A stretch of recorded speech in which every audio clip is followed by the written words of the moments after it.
are obviously keen to focus on the reasons over Brexit, but these are women who, some of them were facing deselection. We've seen them being, abused and hounded on Twitter because of some of their views.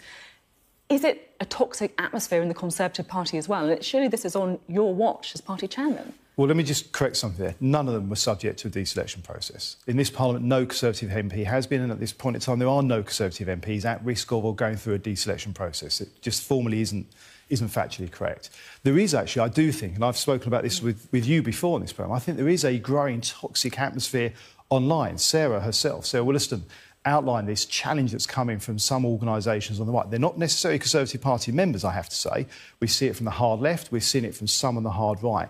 And I think and one of the reasons I think it's important we get this white paper out there in terms of how the digital world is working, because I think there is a real problem for us all in society that the digital world, social media, people feel that sometimes they have this kind of cloak of anonymity and can behave in a way that in face-to-face and in public life should not be acceptable. Do you think you need to do more to support Conservative MPs who are facing that kind of abuse?